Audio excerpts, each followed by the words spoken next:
ईश्वर बातचीत करें और हमारे हृदयों को अपने वचन के प्रति, आपके प्रति कायल करें। सारा आदर, महिमा, इज्जत, जलाल आपको देते हैं। आराधना के हर एक भाग को आपके हाथों में सौंप देते हैं और इस प्रार्थना को अपने उद्धारकर्ता प्रभु यीशु नासरी के नाम से मांगते हैं। पिता, आप सुने और ग्रहण करें। आमीन, आमीन, आमीन। आइए स्तुति प्रशंसा करते हुए हम प्रभु के सम्मुख अपने हृदय को खोलेंगे, परमेश्वर के नाम को हम ऊंचा उठाएंगे।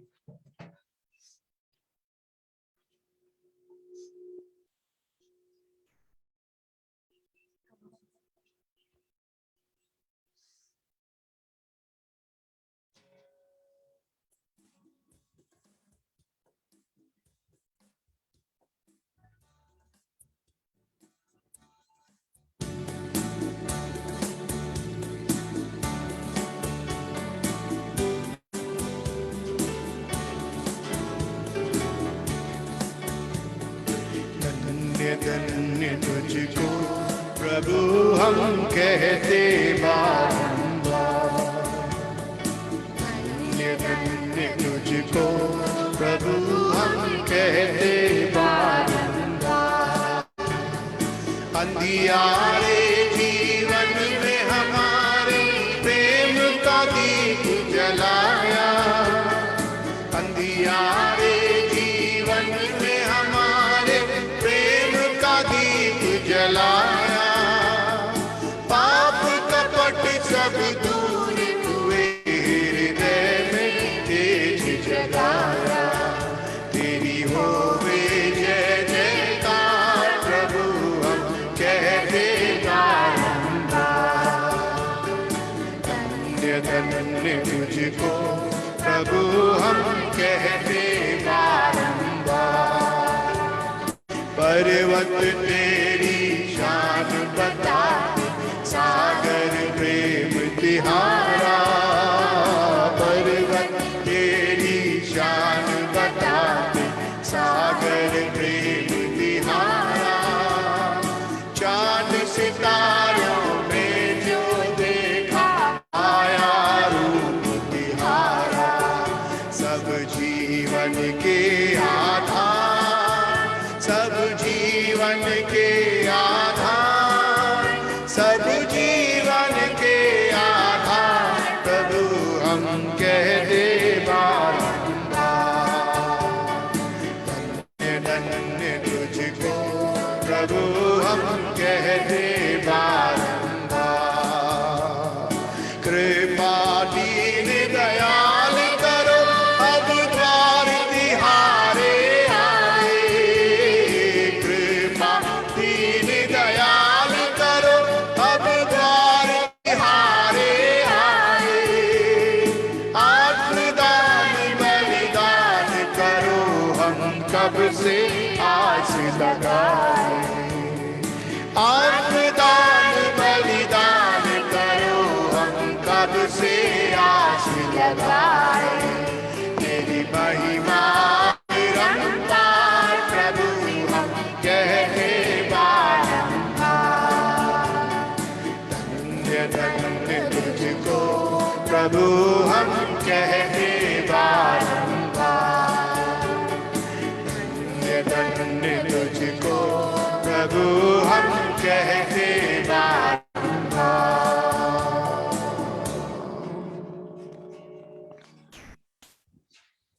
आइए हम बाइबल के पाठों को सुनेंगे।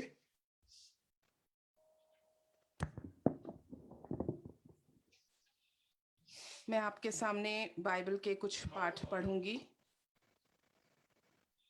हम पढ़ेंगे यहेजकेल अध्याय 33 पद 30 से पद 32 तक। यहेजकेल अध्याय 33 पद 30 से पद 32। हे मनुष्य के संतान, तेरे लोग दीवारों के पास और घरों के द्वारों में तेरे विषय में बातें करते और एक दूसरे से कहते हैं, और सुनो कि यहोवा की ओर से कौन सा वचन निकलता है।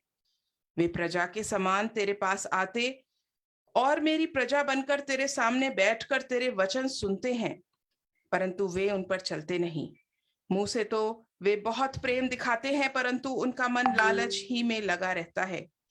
तो उनकी दृष्टि में प्रेम के मधुर गीत गाने वाला और अच्छा बजाने वाला सा ठहरा है, क्योंकि वे तेरे वचन सुनते तो हैं परंतु उन पर चलते नहीं। इसलिए जब ये बात घटेगी, और वो निश्चय घटेगी, तब वे जान लेंगे कि हमारे बीच एक भविष्यवक्ता आया था। नए नियम से प्रेरितों के काम, अध्याय 17 पद 1 से पद 9 तक। प्रेरितों के काम अध्याय 17 पद 1 से पद 9। फिर वे अम्फिपुलिस और अपोलोनिया होकर थिस्सलुनीके में आए, जहां यहूदियों का एक आराधनालय था। पौलुस अपने रीति के अनुसार उनके पास गया और 3 सप्ताह के दिन पवित्र शास्त्रों से उनके साथ वाद विवाद किया और उनका अर्थ खोल खोल कर समझाता था कि मसीह को दुख उठाना और मरे हुओं में से जी उठना अवश्य था, और यही यीशु जिसकी मैं तुम्हें कथा सुनाता हूं मसीह है। उनमें से कितनों ने और भक्त यूनानियों में से बहुतों ने और बहुत सी कुलीन स्त्रियों ने मान लिया और पौलुस और सीलास के साथ मिल गए। परंतु यहूदियों ने डाह से भरकर बाजारू लोगों में से कुछ दुष्ट मनुष्यों को अपने साथ ले लिया और भीड़ इकट्ठी करके नगर में हुल्लड़ मचाने लगे और यासोन के घर पर चढ़ाई करके उन्हें लोगों के सामने लाना चाहा।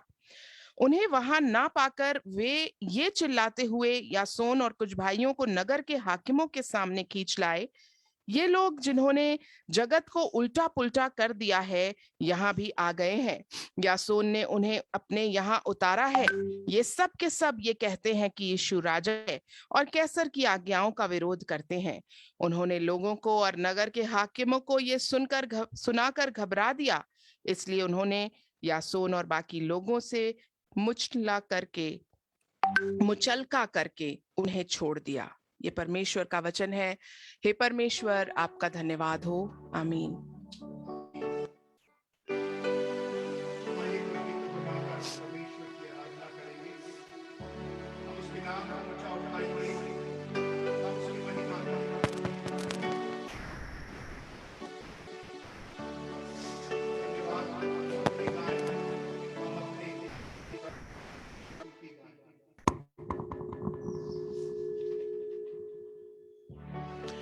इन गीतों को गा के हम परमेश्वर की आराधना करें, धन्यवाद स्तुति गाएं, हम अपने प्रभु की स्तुति गाएं। अच्छा है, भला है, मेरा यीशु अच्छा है मेरे लिए।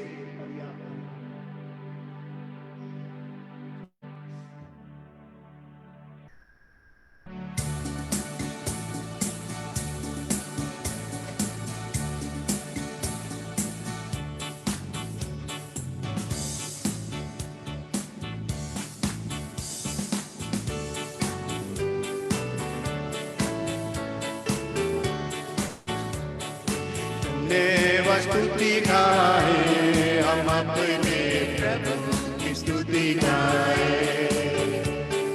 हालेलुया स्तुति गाए, हम अपने प्रभु की स्तुति गाए। धन्यवाद धन्यवाद स्तुति गाए, हम अपने प्रभु की स्तुति गाए। हालेलुया स्तुति गाए, हम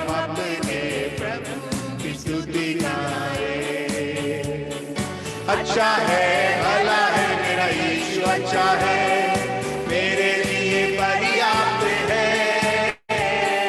अच्छा है, भला है, मेरा यीशु अच्छा है मेरे लिए पर्याप्त है। धन्यवाद स्तुति गाए, हम अपने प्रभु की स्तुति गाए। हालेलुया स्तुति गाए,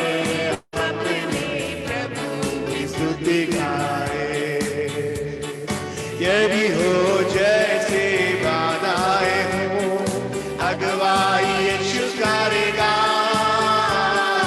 यदि हो जैसी बाधाएं हो, अगुवाई यीशु करेगा। डरेंगे नहीं, घबराएंगे नहीं, स्तुति से हम जय पाएंगे। हालेलुया। डरेंगे नहीं, घबराएंगे नहीं, हम जय पाएंगे। गाए हम अपने प्रभु की स्तुति गाए, स्तुति गाए हम अपने प्रभु की स्तुति गाए। लाल समुंदर जैसे आजमाइशें हो, यीशु तेरे आगे चलेगा। लाल समुंदर जैसे आजमाइशें हो, यीशु तेरे आगे चलेगा। विश्वास से आगे बढ़ो तुम, समुंदर में रास्ते खुलेंगे। विश्वास से आगे बढ़ो तुम, समुंदर में रास्ते खुलेंगे।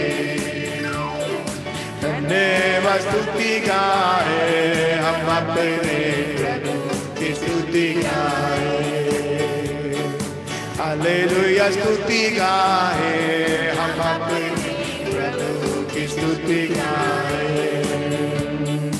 सारी प्राण और आत्मा भी मुश्किल में पड़ जाए तो, सारी प्राण और आत्मा भी मुश्किल में पड़ जाए तो, स्तुति गीतों को गाने से सामर्थ मिलेगी। स्तुति गीतों को गाने से प्रभु से सामर्थ मिलेगी। धन्यवाद स्तुति गाए हम अपने प्रभु की स्तुति गाए। हालेलुया स्तुति गाए हम अपने प्रभु की स्तुति गाए। नीले आसमां के पार जाएंगे, यीशु रहता वहाँ। नीले आसमां के पार जाएंगे, मेरा यीशु रहता वहाँ। हम मिलेंगे बादलों पर, हम मिलेंगे बादलों पर, देखेगा सारा जहां। हाँ, नीले आसमां के पार जाएंगे, यीशु रहता वहाँ। उसका कोई भी वादा ना होगा अधूरा, हर एक वादा उसका होता है पूरा। उसका कोई भी वादा, उसका कोई भी वादा ना होगा अधूरा, हर एक वादा उसका होता है पूरा। उसका कोई भी वादा, आने का वादा भी होगा पूरा, देखेगा सारा जहां। उसके आने का वादा भी होगा पूरा, देखेगा सारा जहां। हम मिलेंगे बादलों पर, हम मिलेंगे बादलों पर, देखेगा सारा जहां। नीले आसमां के पार जाएंगे, यीशु रहता वहाँ। ये विश्वास है मेरा जो होगा पूरा, सपना ये मेरा ना रहेगा अधूरा। ये विश्वास है मेरा, ये विश्वास है मेरा जो होगा पूरा, सपना ये मेरा ना रहेगा अधूरा। ये विश्वास है मेरा, तेरे संग हम चाहेंगे अपने यीशु के, देखेगा सारा जहां। हालेलुया, तेरे संग हम चाहेंगे अपने यीशु के, देखेगा सारा जहां। हम मिलेंगे बादलों पर, हम मिलेंगे बादलों पर, देखेगा सारा जहां। नीले आसमां के पार जाएंगे, तेरा यीशु रहता वहाँ। नीले आसमां के पार जाएंगे, तेरा यीशु रहता वहाँ। हम मिलेंगे बादलों पर, हम मिलेंगे बादलों पर, देखेगा सारा जहां, नीले आसमां के पार जाएंगे, मेरा यीशु रहता वहाँ।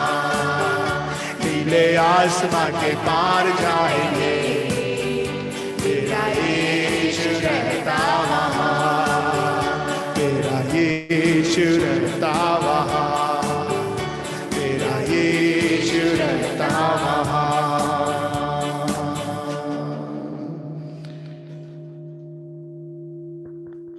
वास्तव में हम विश्वास करते हैं कि नीले आसमान पर हम जाएंगे, हमारा यीशु वहां रहता है, हम उसके साथ संगति करेंगे, हम उसकी आराधना करने पाएंगे, हम उसके लिए मधुर गीत गाने पाएंगे, क्योंकि वो सामर्थी परमेश्वर है।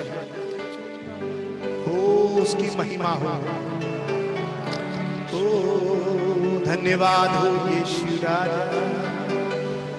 आइए कुशल परमेश्वर का धन्यवाद दें। एक और महीने में उसने हमें प्रवेश कराया है, एक और नए हफ्ते में उसने हमें संभाला है।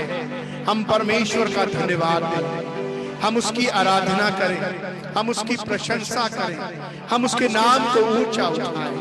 ओ धन्यवाद, ओ धन्यवाद, धन्यवाद हो यीशु राजा, धन्यवाद हो।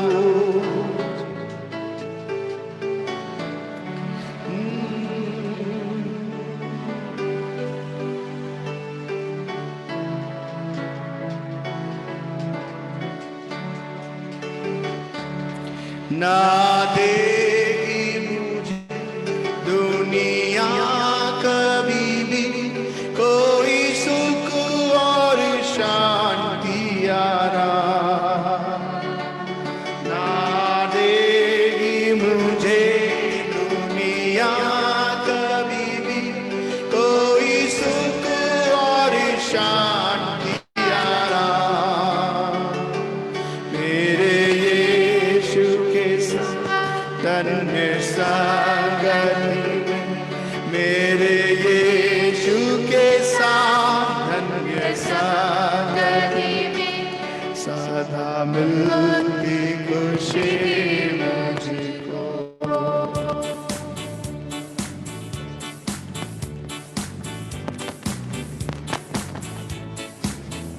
मेरे यीशु के साथ धन्य संगति में, सदा मिलती खुशी मुझे।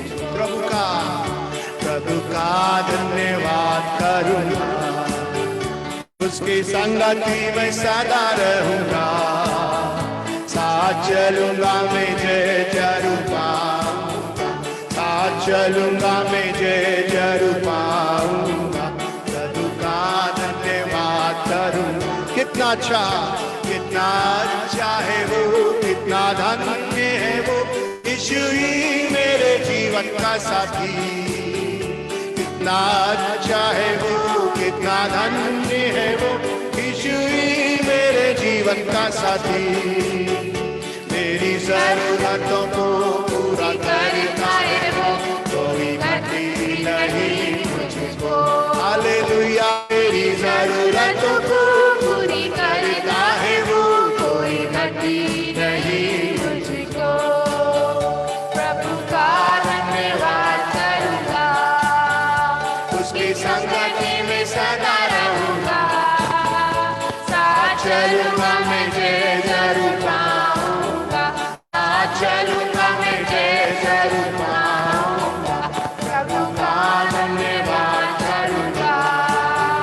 मेरी जिंदगी की हर परेशानी में खुल जाता है आशा का द्वार। मेरी जिंदगी की हर परेशानी में खुल जाता है आशा का द्वार।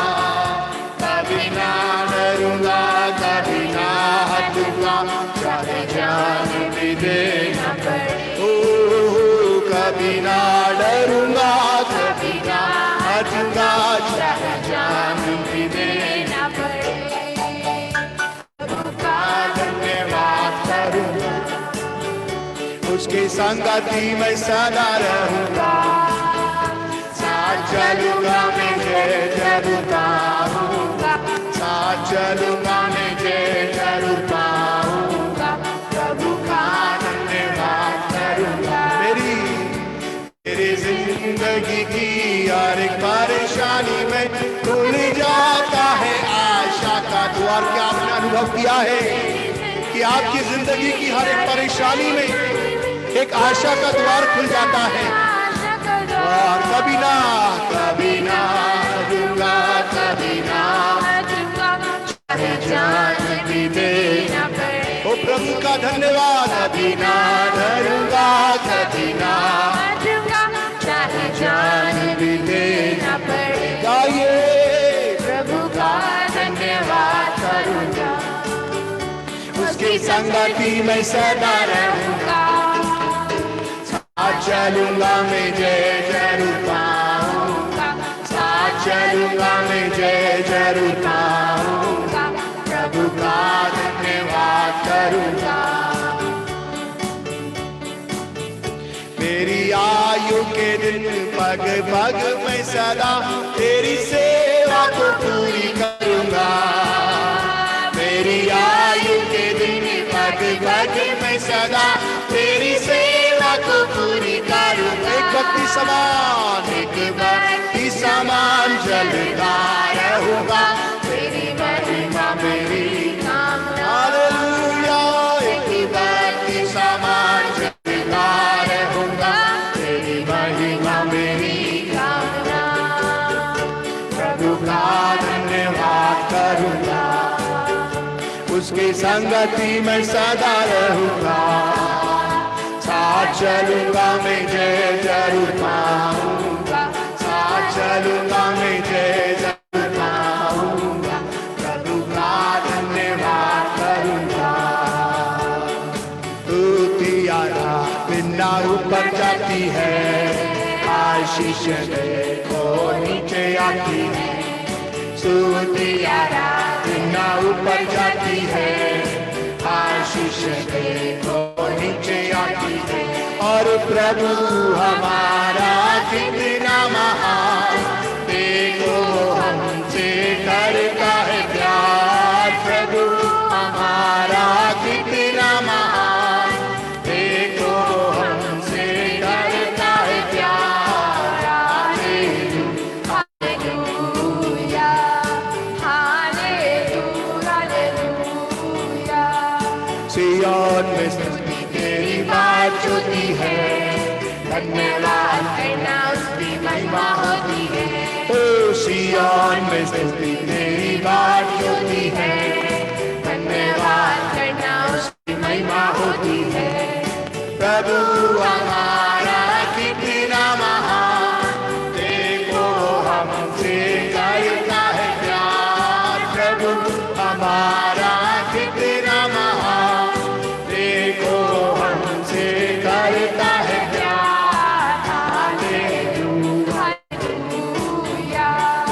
हालेलुया, हालेलुया। ओ यीशु नाम से मैं हाथ उठाऊंगा, ओ यीशु नाम से मैं हाथ उठाऊंगा, ओ तो से मुबारक गाऊंगा, यीशु नाम से मैं हाथ उठाऊंगा, ओ यीशु नाम से मैं हाथ उठाऊंगा।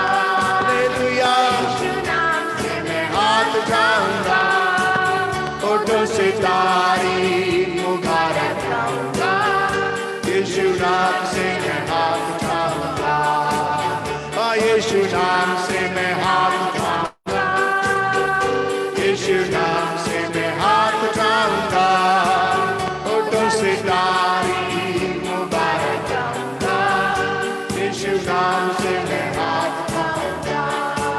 Thy loving kindness is better than life. Thy loving kindness is better than life. My lips shall praise thee, thus will I praise thee. Thy loving kindness is better than life. I lift my hands up unto thy name. I lift my hands up unto thy name. Elisha crazy, that's me like thy loving kindness is better than life. Thy loving kindness is better than life. Thy loving kindness is better than life. Elisha crazy, that's me like thy loving kindness is better than life.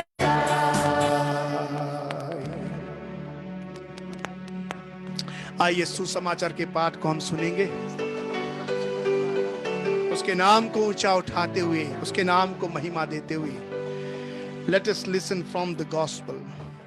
Hallelujah. सुसमाचार का पाठ सुने जो लिया गया है मरकुस रचित सुसमाचार, मरकुस रचित सुसमाचार अध्याय 6 पद 1 से पद 6 तक। मरकुस रचित सुसमाचार अध्याय 6 पद 1 से पद 6 तक। वहां से निकलकर वो अपने देश में आया और उसके चेले भी उसके पीछे गए। सब्त के दिन वो आराधनालय में उपदेश करने लगा और बहुत से लोग सुनकर चकित हुए और कहने लगे, इसको ये बातें कहाँ से आ गईं? ये कौन सा ज्ञान है जो उसको दिया गया है? कैसे सामर्थ के काम इसके हाथों से प्रकट होते हैं? क्या ये वही बढ़ई नहीं जो मरियम का पुत्र और याकूब, योसेस, यहूदा और शमौन का भाई है? क्या उसकी बहनें हमारे बीच में नहीं रहती? इसलिए उन्होंने उसके विषय में ठोकर खाई।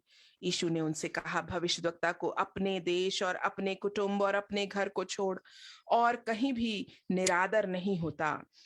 वो वहां कोई सामर्थ का काम ना कर सका, केवल थोड़े से बीमारों को पर हाथ रखकर उन्हें चंगा किया।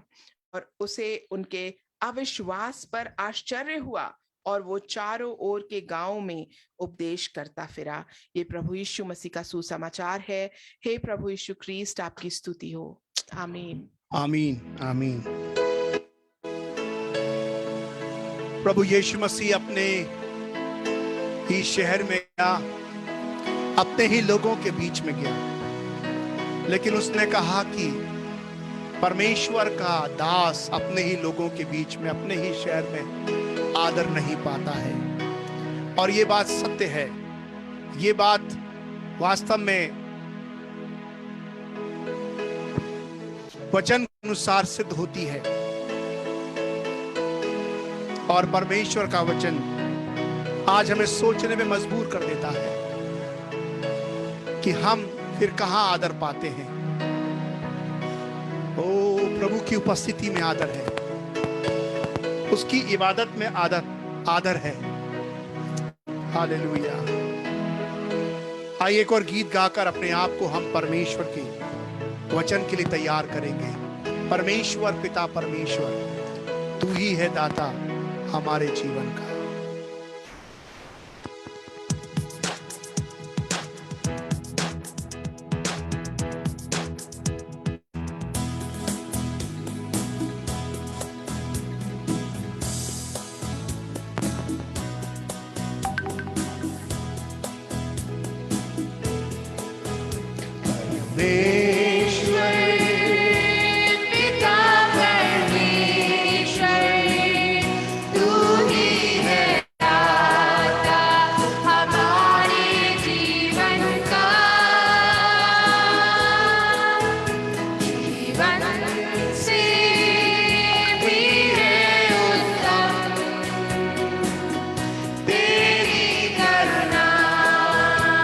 सदा हम पर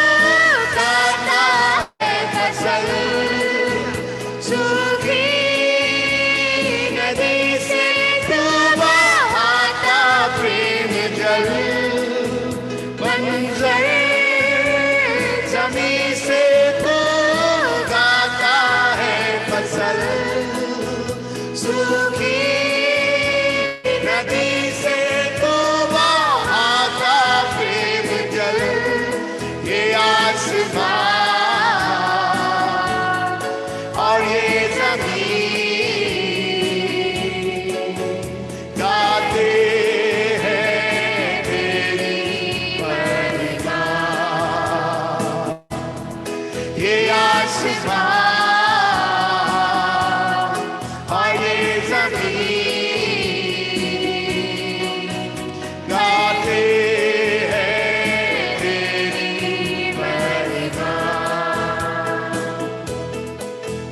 परमेश्वर पिता परमेश्वर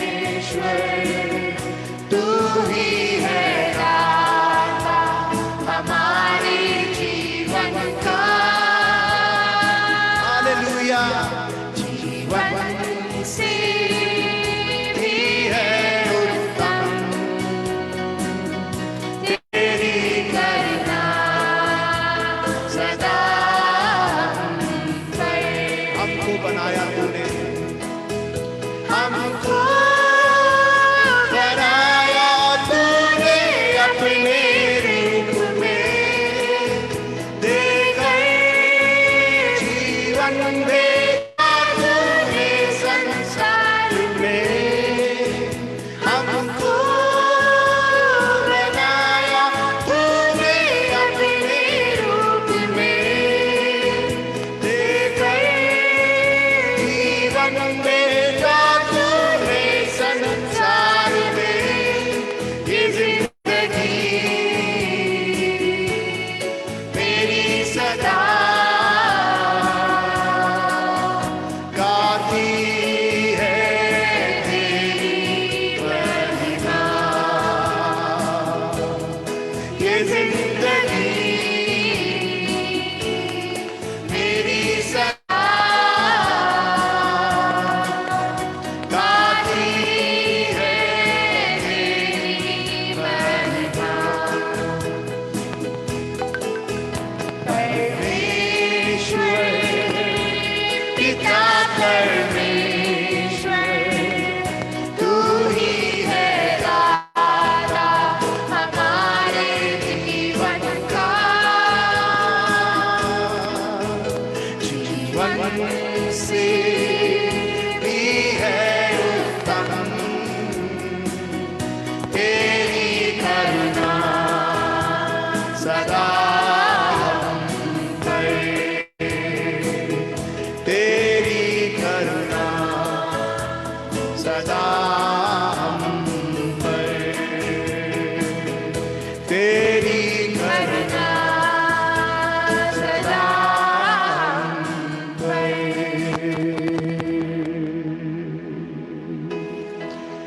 तेरी करुणा सदा हम पर।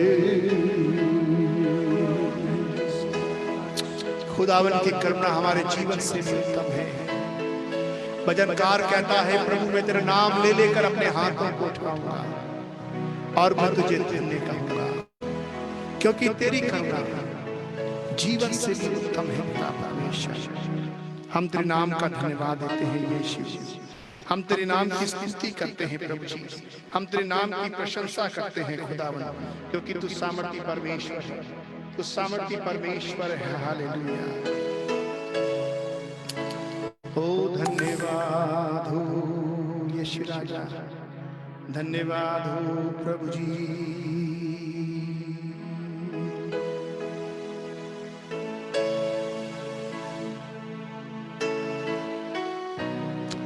ओ धन्यवाद हो। जीवन की हर एक परिस्थितियों में वो परमेश्वर हमें खुशी के पल देता है, वो हमें आनंद के पल देता है, वो हमें उत्साह के पल देता है। गीतकार कहता है गर राहत के चश्मे हो बे गुजर, गर दुखों का हो बे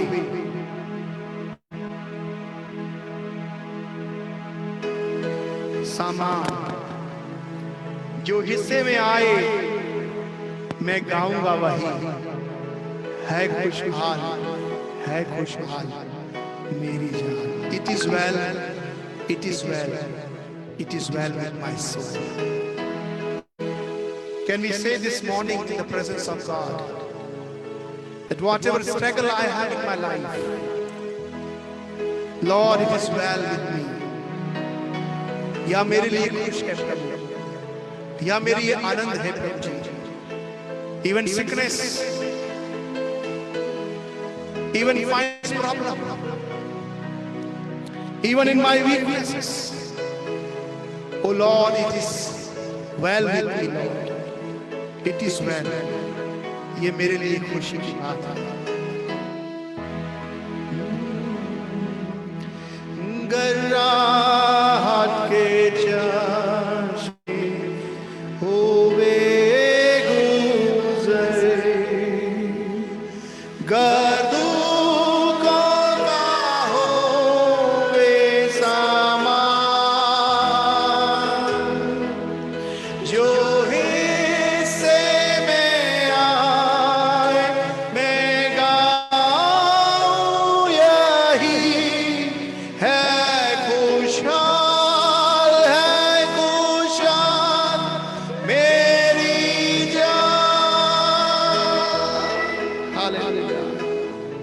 है खुशहाल, है खुशहाल मेरी जान।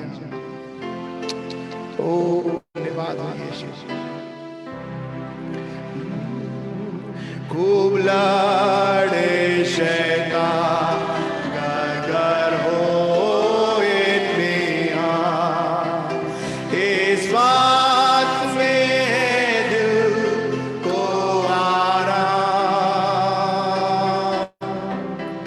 कि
with my soul.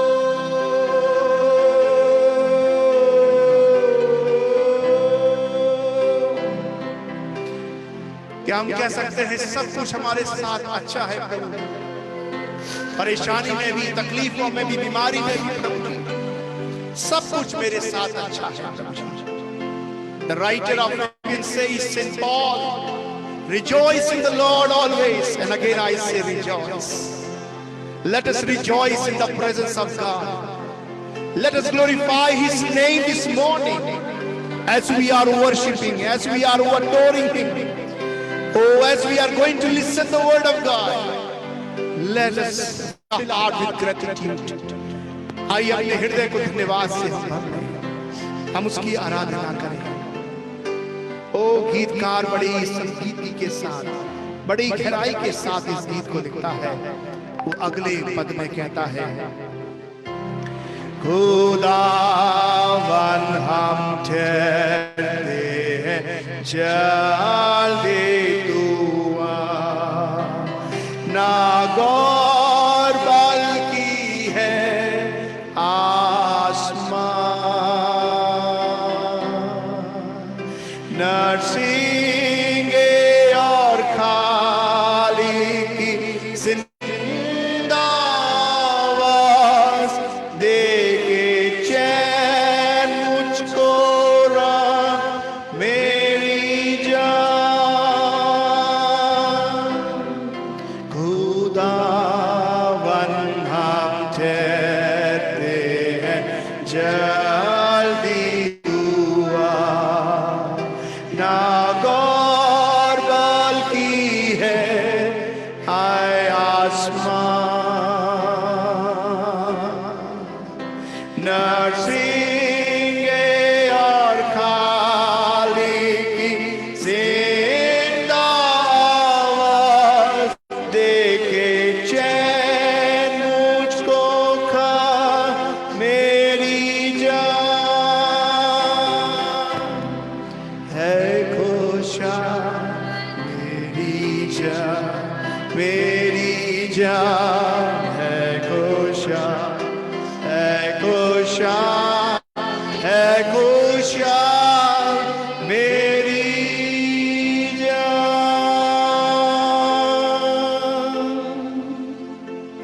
आइए आज के कलाम के लिए हम दुआ मांगे,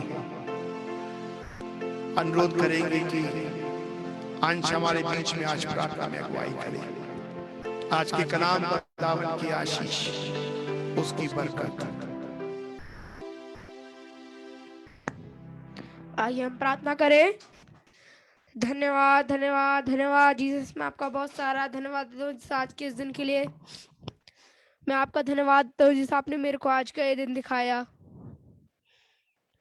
मैं आपका धन्यवाद देता हूँ, आपने हमें मौका दिया जीसस, एक और संडे कि हम आपकी वर्शिप कर सके जीसस। मैं आपसे प्रार्थना करता हूँ जीसस, मैं आपका धन्यवाद देता हूँ जीसस कि हमारे साथ जीसस इतने सारे लोग जीसस जुड़ पाए हैं, और जीसस जो नहीं जुड़ पाए हैं वे जब फ्री हो जाए तो वे भी जुड़ पाए जीसस। जीसस जब पापा प्रचार करते हैं आप उनकी सहायता करें। और जीसस मैं आपसे प्रार्थना करता हूँ जीसस कि जो कुछ भी हम उससे प्रचार से सुने और हम उसको अच्छे से समझने की कोशिश करें और उसे समझें और उससे अपने जीवन में पालन करें। आमीन। आमीन।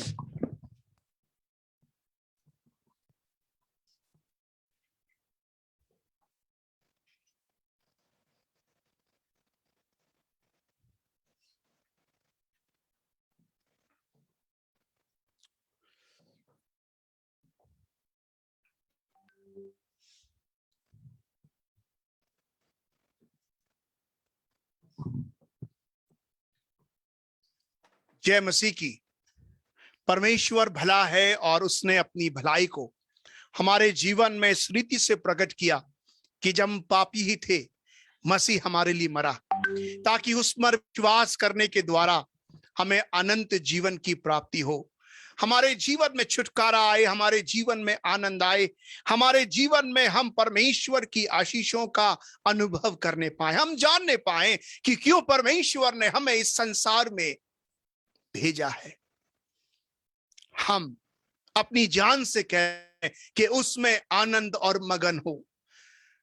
उसमें तू उत्साहित हो। भजनकार कहता है, bless the Lord O my soul and whatever is within me bless his holy name. हे मेरे मन यहोवा को धन्य कह, और जो कुछ मुझ में है उसके पवित्र नाम को धन्य कह। अ हार्ट ऑफ ग्रेटिट्यूड, एक हृदय जो धन्यवाद से भरा हुआ है, जो परमेश्वर की इबादत करता है, जो परमेश्वर को महिमा देता है, जो परमेश्वर के नाम को ऊंचा उठाता है, जो परमेश्वर की बातों में ही आनंदित और मगन और जय जयकार करना चाहता है। वो परमेश्वर हमारे जीवन पर अपना अनुग्रह देता है। वो परमेश्वर हमें अपने वचन की ताजगी देता है। वो परमेश्वर हमें अपनी उपस्थिति में आनंद की भरपूरी देता है। Last week I was not well. I was down with fever, body ache, headache, and I felt the experience of death valley. पिछले हफ्ते मेरी तबीयत ठीक नहीं थी। एक मृत्यु की एक वादी को मैंने अपने जीवन में महसूस किया। इतना अधिक सिर दर्द, इतना अधिक शरीर में दर्द, इतना अधिक बुखार कि उससे पार पाना नामुमकिन सा हो रहा था। 32-33 घंटे मुझे लगातार नींद नहीं आई, एक झपकी भी नहीं आई, और बहुत व्याकुल हो गया, मैं बहुत परेशान हो गया। और मैंने कहा, प्रभु मुझे नींद क्यों नहीं आ रही, मुझे नींद दे दे खुदावन। एक ऐसा समय मुझे लगा कि मेरा प्राण निकलने वाला है, मुझे लगा कि अब सब कुछ मेरे हाथ से छूट जाने वाला है। उसी समय जब परमेश्वर को पुकारा, उसी समय जब परमेश्वर की ओर देखा, उसी समय जब परमेश्वर की ओर दुहाई दी, उस परमेश्वर ने हाथ बढ़ाकर थाम लिया, उस परमेश्वर ने हाथ बढ़ाकर छुड़ा लिया, उस परमेश्वर ने अपने अनुग्रह और अपनी दया को अपनी करुणा में होते हुए उंडेल दिया। हालेलुया। हमारा परमेश्वर प्रार्थनाओं को सुनने वाला और अद्भुत चमत्कार करने वाला परमेश्वर है। Many of you can say that this is a common thing we are suffering, कि एक साधारण बात है कि हम कष्ट या परेशानी में आते हैं, क्योंकि मेरी परेशानी शुरू हुई पिछले फ्राइडे में जब मैंने एक फर्स्ट डोज जो है वो वैक्सीन का लिया, कोविड वैक्सीन का लिया, और वहां से मेरी तबीयत खराब होना शुरू हुई। और लगा कि वास्तव में जो साधारण बातें और हर एक के साथ जो इस प्रकार से वैक्सीनेशन कराते हैं उनके साथ होता है। लेकिन बताना चाहता हूं कि उन सब के बीच में, एक्सक्यूज मी,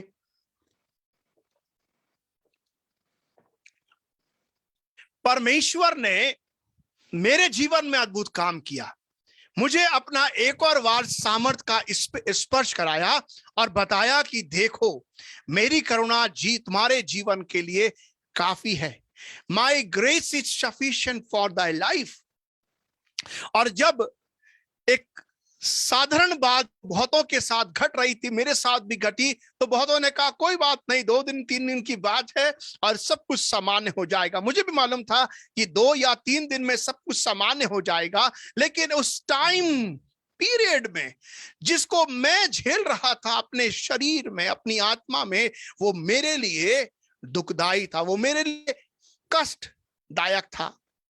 हमारा पल भर का हल्का सा क्लेश आने वाली उस महिमा के सामने कुछ भी नहीं है। लेकिन फिर भी जैसे मैं अपने उन 3 दिनों में परेशान हो गया, विचलित हो गया, वैसे ही जब थोड़ी सी परेशानी, थोड़ी सी दिक्कत जीवन में आती है, हम भी परेशान और निरुत्साहित हो जाते हैं। हम अपने जीवन का आनंद जाता हुआ देखते हैं। हम पाते हैं कि सब कुछ हमारे हाथ से निकलता चला जा रहा है। अजीजों, ना केवल शारीरिक कष्ट के समय, ना केवल हम जब आर्थिक संकट से होके जाते हैं उन समयों में हम इन बातों का अनुभव करते हैं, लेकिन इसके अलावा भी जब हम प्रभु की सेवा में होते हैं, जब हमारे ऊपर एक वास्तविक तौर से कोई कष्ट या परेशानी तो नहीं हम देख पाते हैं, परंतु फिर भी हम पाते हैं कि जब हम प्रभु के सेवा में हैं, उसके वचन की हम मनादी कर रहे हैं, लोगों का प्रति उत्तर विभिन्न तरीके से हमारे सामने आता है। आज हमारे मनन का जो शीर्षक है, today's meditation topic is varied reception given to God's messengers. varied reception given to God's messenger. परमेश्वर के संदेश वाहक को, परमेश्वर के संदेश वाहक को बहुत बार जो है स्वागत मिलता है और बहुत बार उनका तिरस्कार होता है। बहुत बार वे वेलकम किए जाते हैं और बहुत बार वे रिजेक्ट कर दिए जाते हैं।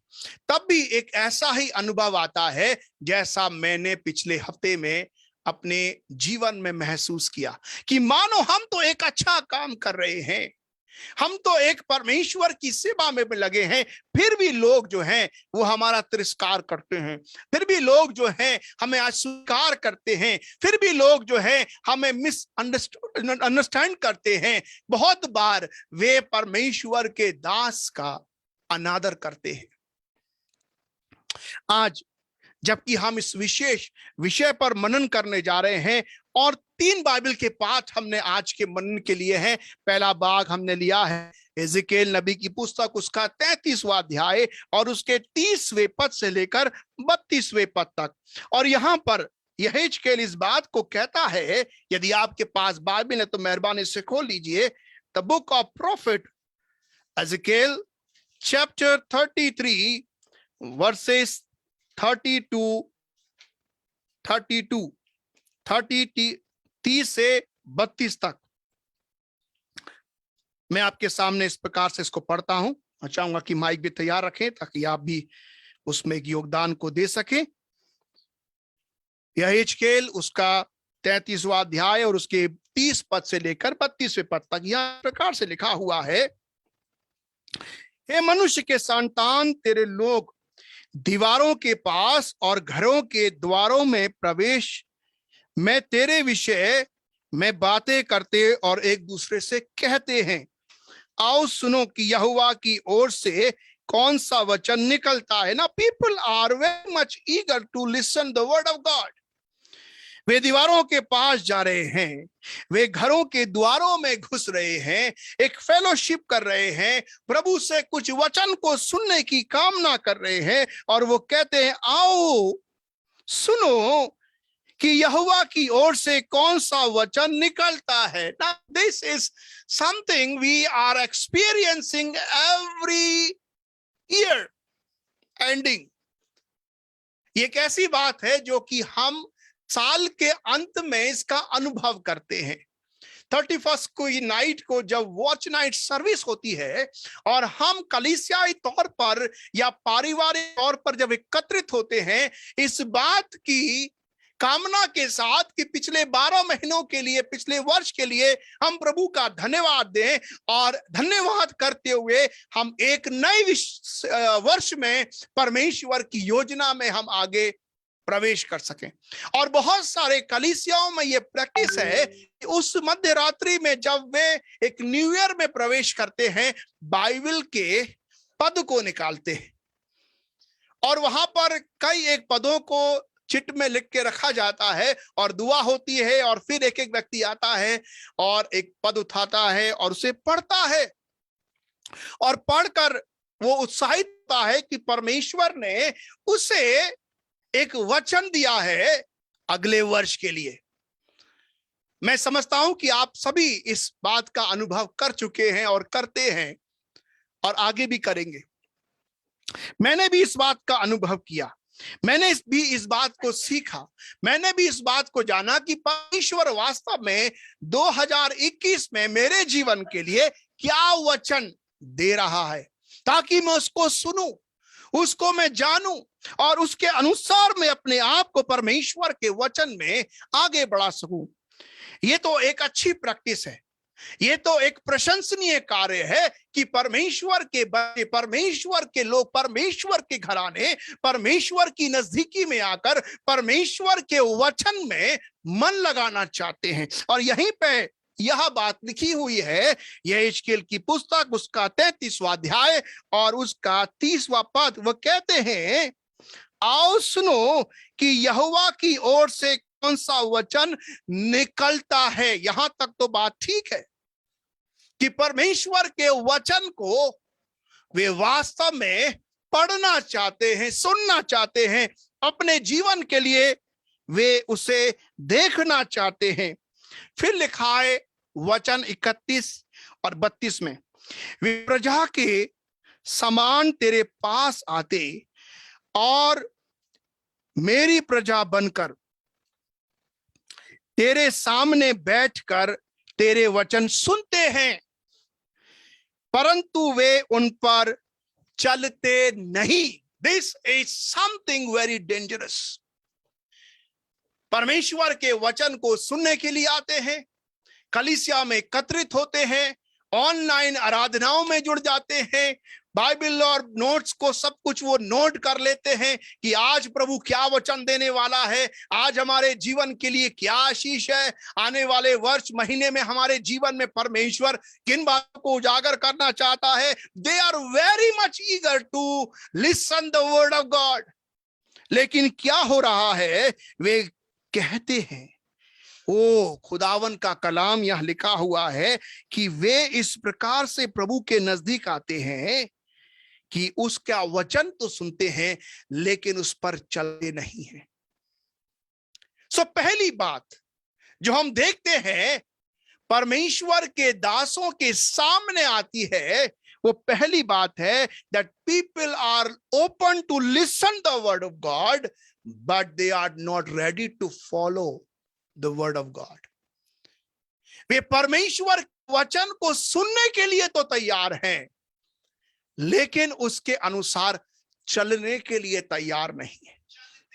यदि हमने 31 दिसंबर 2020 की रात को नए वर्ष में प्रवेश करते हुए एक वचन, एक प्रतिज्ञा को परमेश्वर की ओर से पा ली, हम बहुत उत्साहित हो गए। हमने उसको बाइबल में लिख दिया, हमने उसको अंडरलाइन कर दिया, अपने घर में आकर हमने उसे टांग दिया लिखकर बड़े बड़े अक्षरों में, अरे इस साल के लिए परमेश्वर ने मुझे ये वायदा दिया है। इतना काफी नहीं है, इतना पर्याप्त नहीं है, परंतु हमें उस वचन को मानना है। और यहां पर परमेश्वर का वचन गंभीर बात को प्रकट करते हुए कहता है, वहां लिखा हुआ है खुदा के कलाम में, वे प्रजा के समान तेरे पास आते और मेरी प्रजा बनकर तेरे सामने बैठकर तेरे वचन सुनते हैं, परंतु वे उन पर चलते नहीं।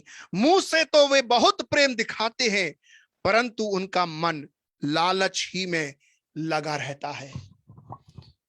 Is this our condition? क्या ये आज हमारी दशा है कि हम कान से सुन रहे हैं लेकिन हृदय तक नहीं पहुंचने दे रहे? क्योंकि हृदय में लालच की बात है, हृदय में अजीजों संसारिक बातें भरी हुई हैं और हम उसे निकालना नहीं चाहते। एक झूठी या खोखली धार्मिकता, आत्मिकता जो व्यवहार में दिखाई नहीं देती है, जो जीवन और चरित्र में दिखाई नहीं देती है। क्या आज हमारी ये दशा है? क्या आज हम इस प्रकार के जीवन को जी रहे हैं? और ऐसा देखते हुए परमेश्वर के दास फिर उदास हो जाते हैं। इतने सालों से हम सेवा कर रहे हैं, इतने समय से हम वचन सुना रहे हैं, इतने समय से हम परमेश्वर की ओर से प्रकाशन को प्राप्त करते हुए कलीसिया में बांट रहे हैं, लेकिन कोई परिवर्तन नहीं हो रहा। उत्साह के साथ आते हैं, आराधना करते हैं, गीत गाते हैं, प्रभु के वचन को सुनने के लिए बहुत ईगर हैं, उत्तेजित हैं, लेकिन जीवन में ग्रहण नहीं कर रहे हैं, उसे स्वीकार नहीं कर रहे हैं, क्योंकि उनका मन लालच ही में लगा रहता है। क्या है आज हमारे जीवन की दशा? प्रभु के दास के लोगों के जीवन में जब ऐसी बातों को वो देखते हैं कि कलीसिया में ऐसा काम हो रहा है, वास्तव में निरुत्साहित हो जाते हैं। कितने सालों से यहां पर काम किया गया, कितने समय से भविष्यवाणी के वचन दिए गए, कितने बड़ी बड़ी कन्वेंशन रखकर बड़े बड़े प्रभु के दासों को बुलाया गया, लेकिन कुछ भी परिवर्तन नहीं हुआ। सो पहला रिस्पॉन्स जो हम देखते हैं वो ये है, लिसनिंग बट नॉट फॉलोइंग। सुनना है लेकिन उसका अनुसरण करना नहीं है, केवल सुनना है और उसका अनुसरण करना नहीं है। दूसरा वाक्य जो हमने बाइबल से पढ़ा है वो पाया जाता है प्रेरितों के काम उसका 17वां अध्याय और उसके पहले वचन से। अगर बाइबल है तो खोलिए अवश्य, प्रेरितों के काम उसका 17वां अध्याय और उसके पहले वचन से लेकर 9वें वचन तक पढ़ दीजिए मेहरबानी से। फिर वे अम्फिपुलिस और अपोलोनिया होकर थिस्सलुनीके में आए, जहां यहूदियों का एक आराधनालय था। पौलुस अपनी रीति के अनुसार उनके पास गया और 3 सप्त के दिन पवित्र शास्त्रों से उनके साथ वाद विवाद किया और उनका अर्थ खोल खोल कर समझाता था कि मसीह को दुख उठाना और मरे हुओं में से जी उठना अवश्य था, और यही यीशु जिसकी मैं तुम्हें कथा सुनाता हूँ मसीह है। उनमें से कितनों ने और भक्त यूनानियों में से बहुतों ने और बहुत सी कुलीन स्त्रियों ने मान लिया और पौलुस और सिलास के साथ मिल गए, परंतु यहूदियों ने डाह से भरकर बाजारू लोगों में से कुछ दुष्ट मनुष्यों को अपने साथ थोड़ा सा रुक जाइए, फिर आगे बढ़ेंगे, है ना। यहाँ पर 2 तरीके के लोग हैं, एक तो यूनानी है और एक यहूदी है। कुछ लोग जो हैं वो ग्रीस हैं और कुछ लोग जो हैं वो जूइश हैं। और जूइश लोग जो हैं वे पौलुस की बात का विश्वास नहीं कर रहे, वे कंफ्यूज्ड हैं।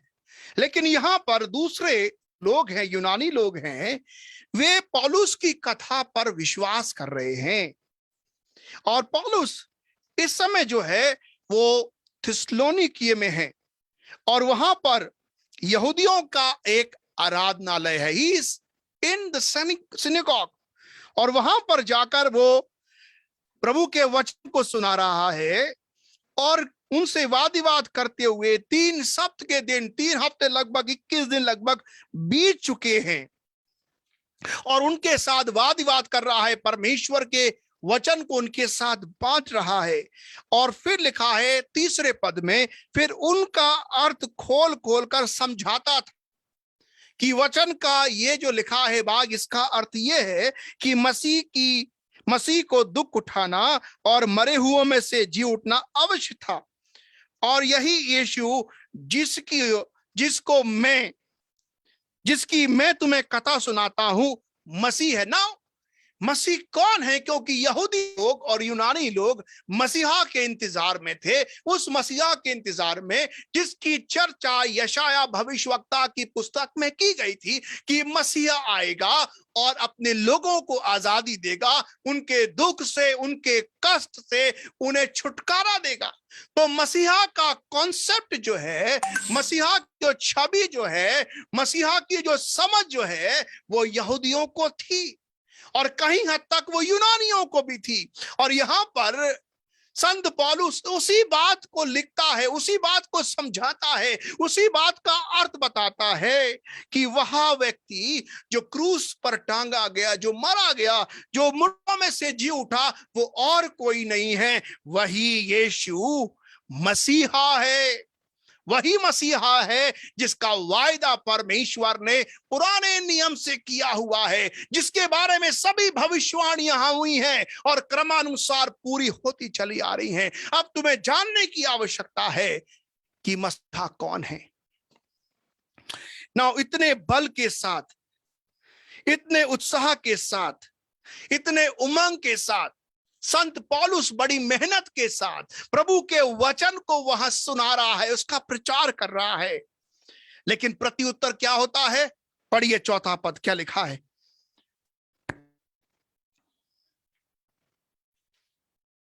उनमें से कितनों ने और भक्त यूनानियों में से बहुतों ने और बहुत सी कुलीन स्त्रियों ने मान लिया। उनमें से कितनों ने और भक्त यूनानियों में से बहुतों ने और बहुत सी कुलीन स्त्रियों ने। ना अभी लिखा है उनमें से कितनों में, मतलब एक जनरल जो है लोगों का समूह है, उसमें से कितने लोगों ने, उसमें यहूदी भी हो सकते हैं, यूनानी भी हो सकते हैं, पुरुष और स्त्री भी हो सकते हैं, उनमें से कितनों ने। और फिर आगे बढ़ता है, भक्त यूनानियों यूनानियों में से जो लोग राइचस थे, लोग भक्त थे, प्रभु का भय मानने वाले थे, वे यूनानी लोग, वे ग्रीस लोग जो हैं, वे प्रभु के वचन पर विश्वास करते हैं। ये लोग जो हैं, यूनानी लोग जो हैं, ये प्रभु के वचन पर विश्वास करते हैं। और फिर लिखा है, बहुत सी कुलीन स्त्रियों ने मान लिया। वो स्त्रियां जो प्रभु में एक पवित्रता का जीवन जीती थी, उन्होंने इस बात को स्वीकार कर लिया और पौलुस और सिलास के साथ मिल गए। परंतु 5वां पद पढ़िए धीरे धीरे।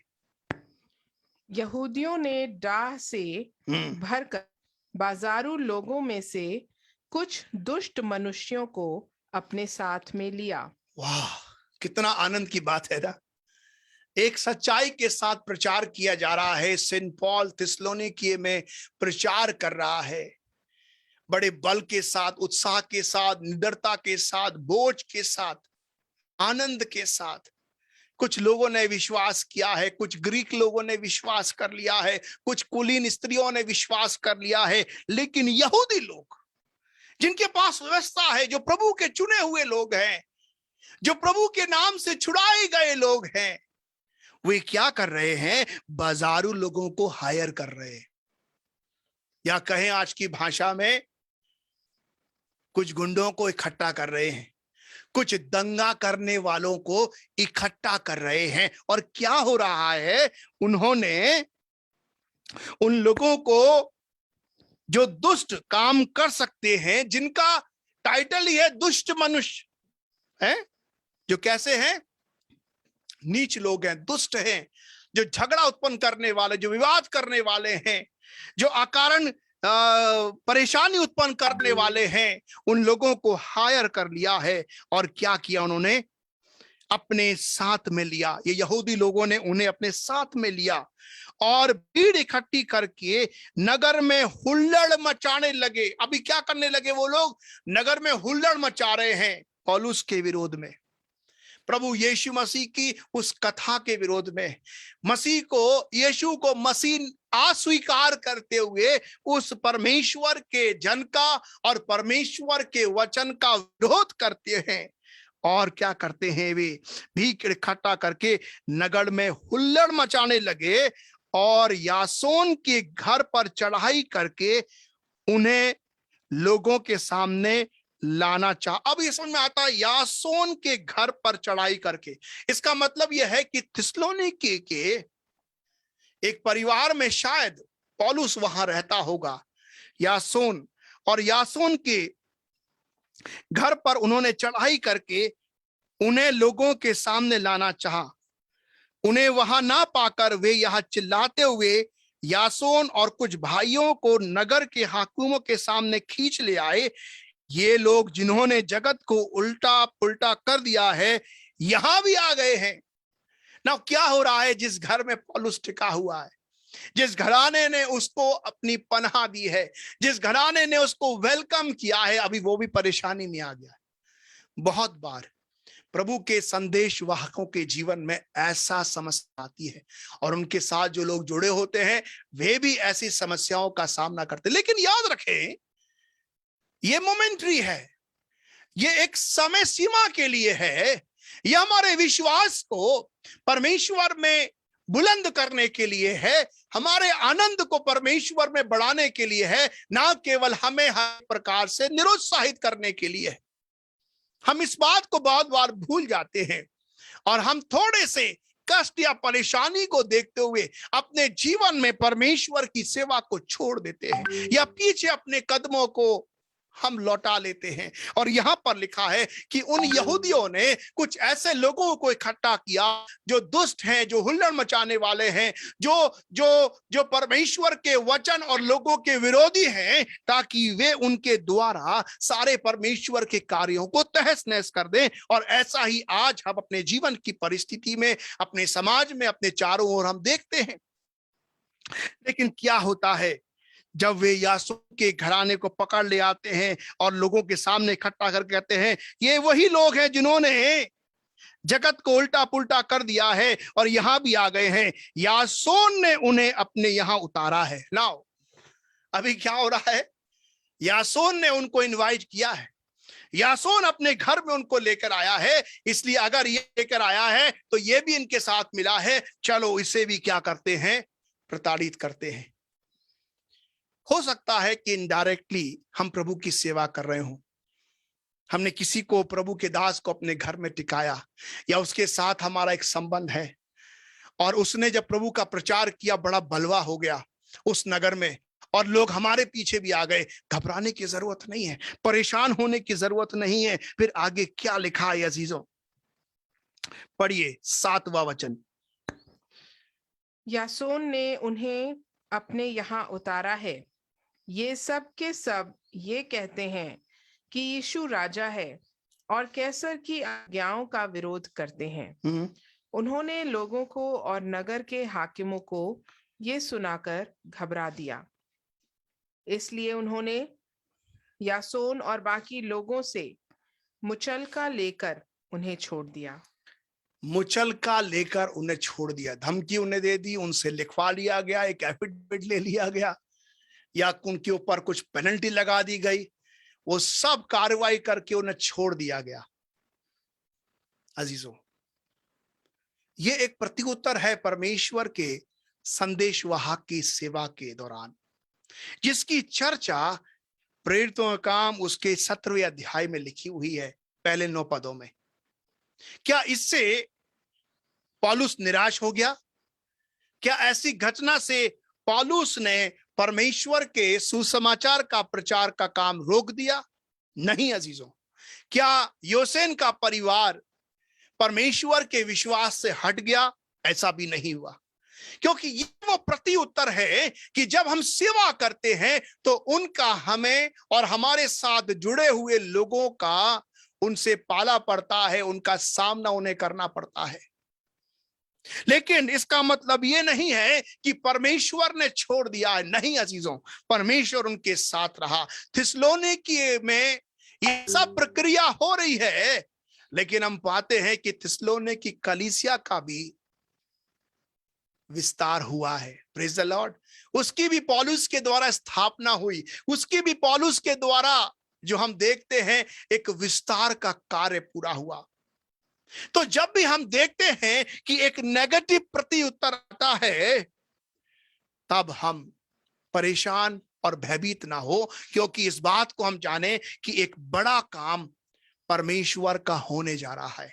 सो पहली बात हमने जो देखी थी, यहेजकेल की पुस्तक उसके 33वें अध्याय के 30वें पद से लेकर 32वें पद तक कि लोग सुनने को तैयार है, लेकिन उसको मानने को तैयार नहीं है, उसे ग्रहण करने को तैयार नहीं है।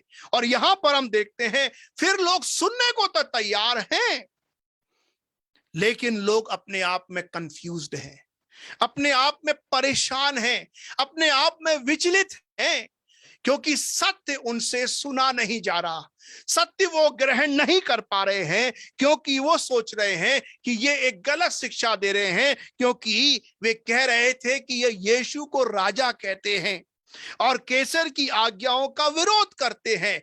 हालांकि वे सच्चाई कह रहे थे, यीशु ही राजा है, लेकिन उन्होंने इस बात को अलग तरीके से प्रस्तुत किया और प्रभु के वचन का और प्रभु के संदेशवाहक का विरोध किया। अजीजों, यहां पर पौलुस की सेवा रुकती नहीं है। यहां पर योसेन का घराना निरुत्साहित या हतोत्साहित नहीं होता है, लेकिन हम देखते हैं कि आगे भी बीरिया में, फिर एथेंस नगर में और अरियुपगुस में, वहां पर भी पौलुस जो जाकर परमेश्वर के वचन का काम करता है। फिर वो कुरिन्थ नगर में चले जाता है 18वें अध्याय में, और इसी प्रकार से वो नाना प्रकार के विरोध को सहते हुए, नाना प्रकार के प्रत्युत्तर को अपने जीवन और सेवा में देखते हुए प्रभु के राज के लिए एक बल को प्राप्त करता है और प्रभु के काम को आगे और आगे बढ़ाता चला जाता है। अजीजों, तीसरा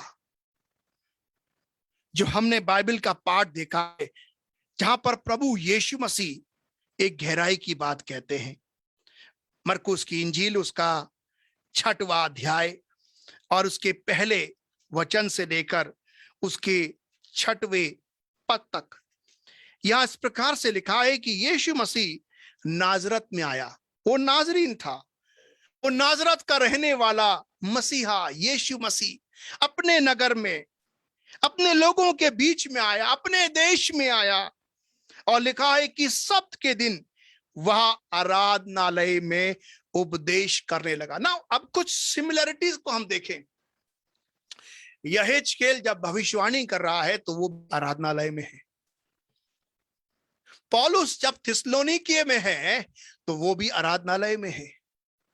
और यीशु मसीह जब नाजरत में है, अपने देश में है, तो वो भी आराधनालय में है। Hallelujah, praise the Lord.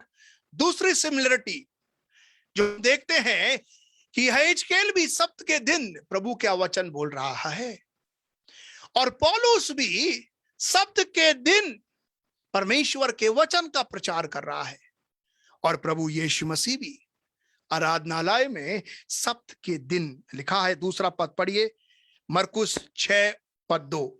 सब्त के दिन वो आराधनालय में उपदेश करने लगा और बहुत से लोग सुनकर चकित हुए। Praise the Lord. सब्त के दिन ही प्रभु यीशु मसीह भी प्रचार कर रहा है ना।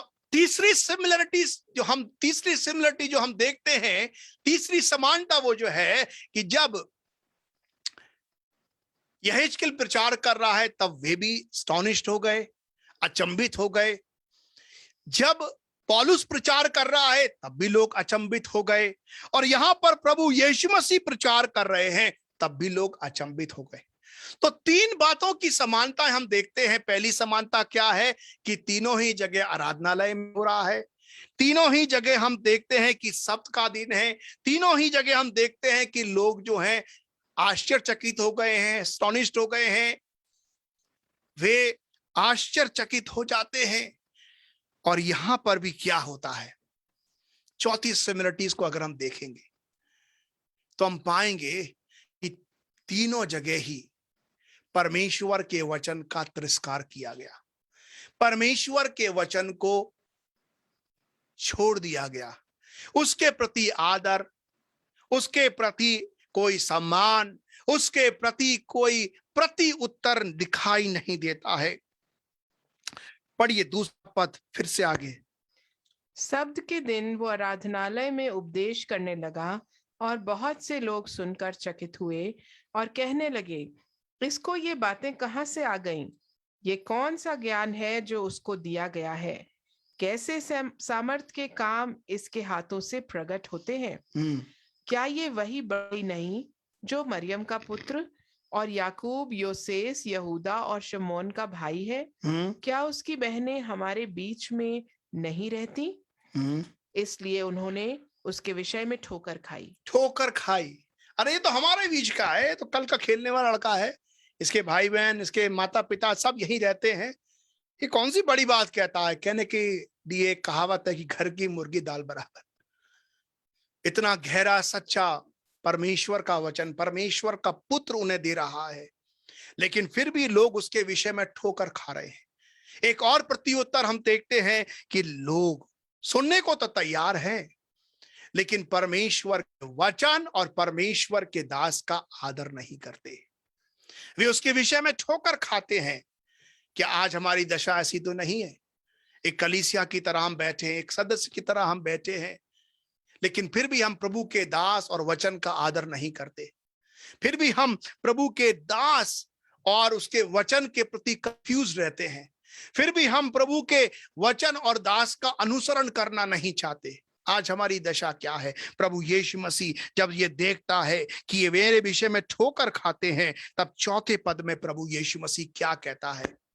चौथे पद में एक गंभीर बात प्रभु यीशु मसीह कहता है।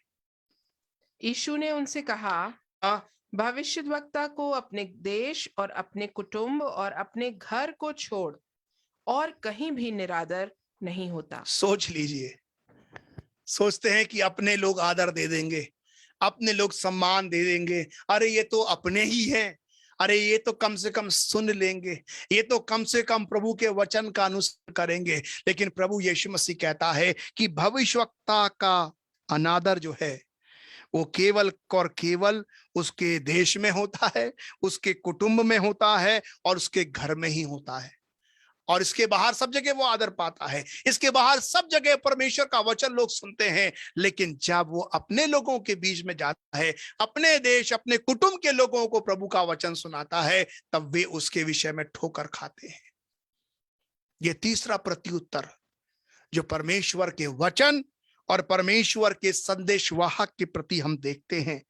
और लिखा है 5वां पद, वहां कोई सामर्थ का काम ना कर सका, केवल थोड़े से बीमारों पर हाथ रखकर उन्हें चंगा किया, और उसे उनके अविश्वास पर आश्चर्य हुआ। उसके लोगों को विश्वास करना चाहिए था, लेकिन उसके लोगों ने अविश्वास किया और यीशु ने उनके अविश्वास को देखकर आश्चर्य किया और वह चारों ओर के गांव में उपदेश करता फिरा। अजीजों, कितना अधिक उसके लोगों को, जो उसके कुटुंब के हैं, उसके देश के हैं, उसके घराने के हैं, आशीष पा लेना चाहिए था। लेकिन अविश्वास के कारण वे ना उसे आदर दे पाए और ना ही उसकी आशीषों को ग्रहण कर पाए। यदि आज हम ऐसे जीवन में प्रभु के साथ संगति रखे हुए हैं कि हम सुनने के लिए तत्पर तो हैं, लेकिन उसे स्वीकार नहीं करते हैं। हम प्रतिवर्ष प्रतिदिन परमेश्वर के वचन को पढ़ते हैं, लेकिन जब हमारे लिए उसका पालन करने की बारी आती है तो हम उसे अस्वीकार कर देते हैं। हम थॉट ऑफ द डे करके उसको हम सुन लेते हैं, हम आज के मनन के द्वारा उसको हम वास्तव में बहुत अच्छी तरीके से उसे हम ग्रहण करते हैं। लेकिन जब उसे प्रैक्टिकली अपने जीवन में अपने कार्यों के द्वारा प्रकट करने का समय आता है और हम उसको अपनी कार्यों के द्वारा प्रकट नहीं कर पाते हैं, तो फिर वो आज का मनन, आज का विचार, आज का पद, आज का बाइबल का पाठ, इवन की आज की आराधना का कोई अर्थ हमारे जीवन में नहीं ठहरता है। आज हमारी दशा कैसी है? क्या हम वचन का आदर कर रहे हैं? क्या हम वचन को सुनाने वाले का आदर कर रहे हैं? क्या हम कंफ्यूज्ड हैं? क्या हम उसको मानने को तैयार नहीं है? आज हमारी दशा कैसी है? एक संदेशवाहक की तरह, एक परमेश्वर के कलीसिया की तरह आज हमारा प्रत्युत्तर क्या है? निराश ना हो। प्रभु के दास लोगों में आपसे कहना चाहता हूं, जो प्रभु के वचन को सुनाते हैं, बहुत बार देखते हैं कि जब फेसबुक पर आते हैं, जूम पर आते हैं, जब हम यूट्यूब पर आते हैं, बहुत कम लोग दिखाई देते हैं या कहीं बहुत अधिक लोग दिखाई देते हैं। भीड़ से कोई फर्क नहीं पड़ता अजीजों, ज्यादा या कम।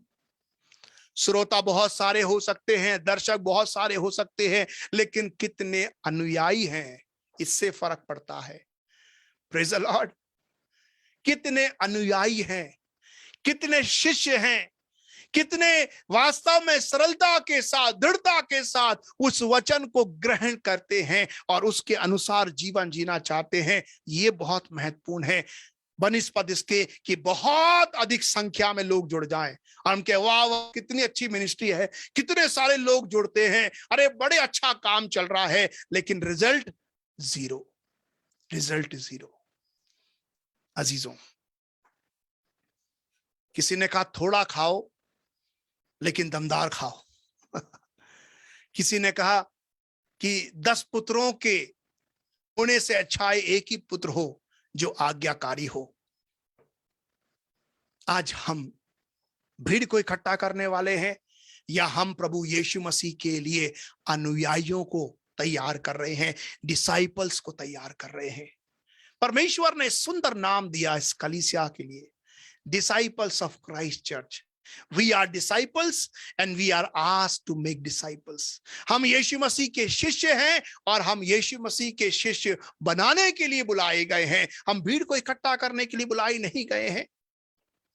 हम लोगों को आश्चर्यचकित करने के लिए नहीं बुलाए गए हैं अपनी भाषा शैली से, अपने ज्ञान से, अपने व्यक्तित्व से, लेकिन हम इसीलिए बुलाए गए हैं कि हम दृढ़ता के साथ जीवन की हर एक परिस्थितियों में, लोगों के विभिन्न प्रत्युत्तर में भी हम परमेश्वर के वचन की सेवा को करना ना छोड़ें।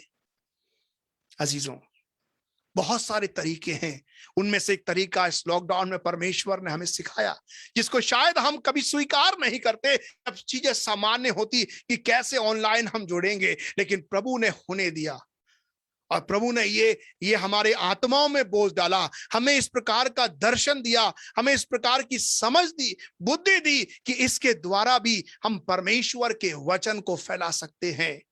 परिस्थितियां कितनी भी विपरीत हों अजीजों, लेकिन परमेश्वर के संदेश वहां का संदेश कभी नहीं रुक सकता। Hallelujah, praise the Lord.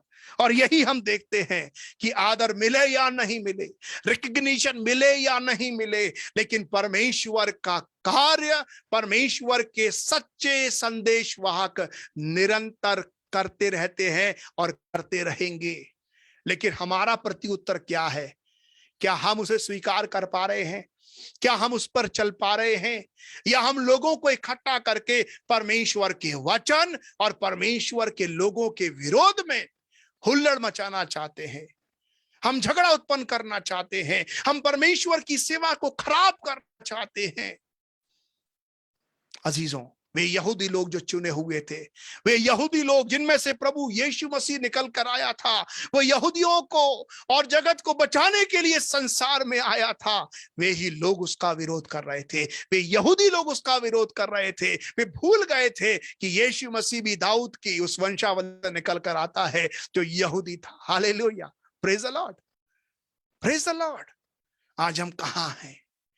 आज हम कहां हैं? बहुत बार देखा जाता है कि मसीही लोग ही मसीहों के विरोध में होते हैं, कलीसिया के विरोध में होती है, पासवान के विरोध में होता है। क्या हम अंधे हो गए हैं? क्या हमारी सोच, हमारी समझ शून्य हो गई है? क्या हम परमेश्वर के वचन को और सेवा को, उसके राज को नहीं समझ पा रहे हैं?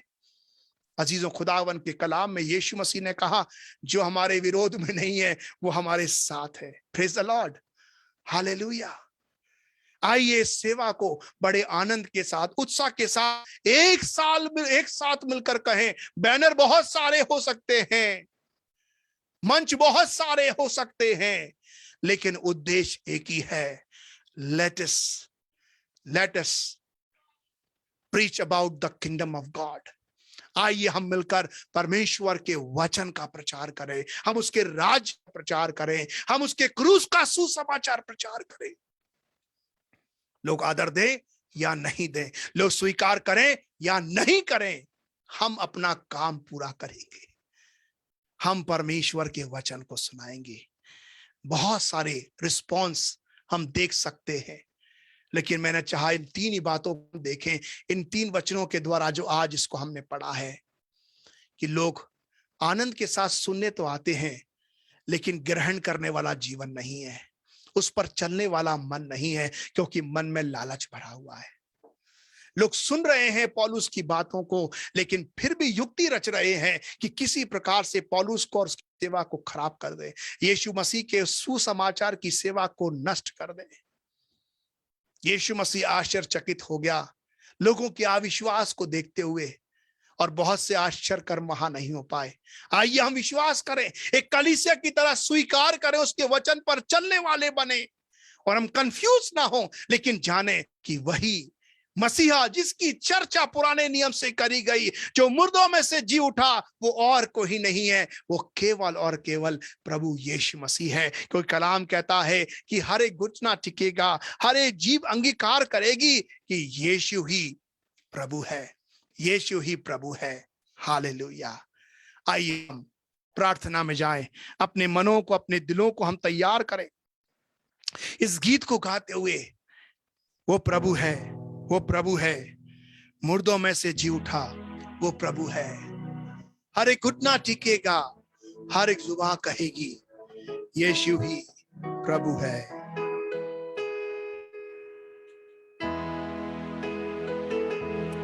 He is Lord, He is Lord. He has risen from the dead and He is Lord. Every knee shall bow, every tongue confess that Jesus Christ is the Lord. वो प्रभु है, वो प्रभु है, मुर्दों में से जी उठा वो प्रभु है। हरे घुटना टीकेगा, हर जुबान कहेगी कि यीशु ही प्रभु है। हरे घुटना टीकेगा, हर जुबान कहेगी कि यीशु ही प्रभु। हरे घुटना टीकेगा, हर जुबान कहेगी कि यीशु ही प्रभु है। वो प्रभु है, हाँ मेरा प्रभु है। वो प्रभु है, मेरा प्रभु है। मुर्दों में से जी उठा वो प्रभु है। हरे घुटना टीकेगा, हर जुबान कहेगी कि यीशु ही प्रभु है। He is Lord, He is Lord. He has risen from the dead and He is Lord. Every knee shall bow, every tongue confess that Jesus Christ is the Lord.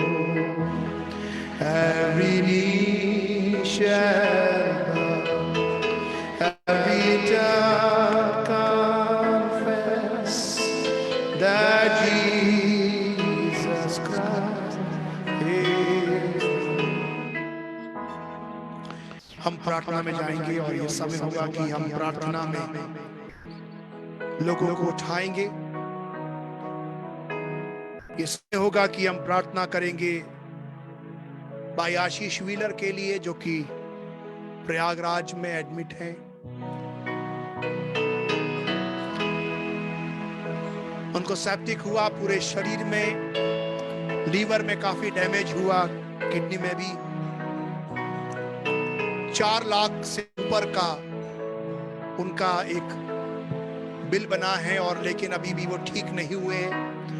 डॉक्टरों ने कहा है कि उनको लखनऊ ले जाना पड़ेगा, लेकिन वे हॉस्पिटल तब तक नहीं छोड़ सकते जब तक कि वे उस बिल का भुगतान ना कर दें।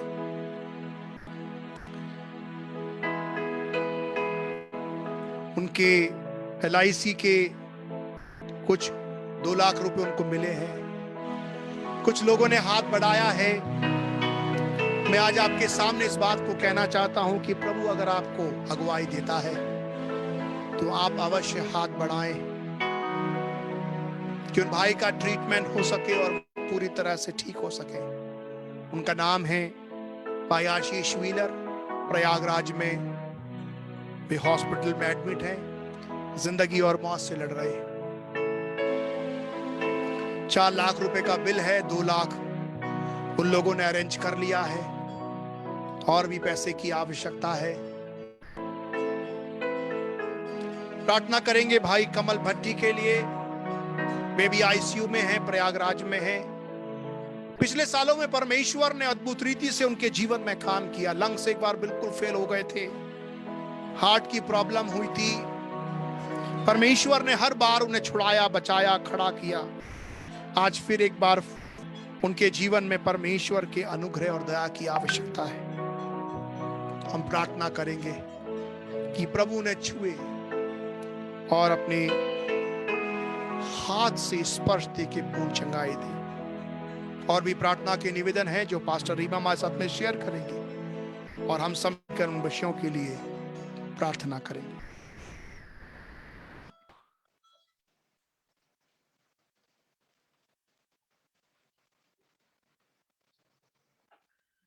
आइए हम कुछ प्रार्थना निवेदनों के लिए प्रार्थना करें। हम प्रार्थना करेंगे धन्यवाद की आज के वचन के लिए।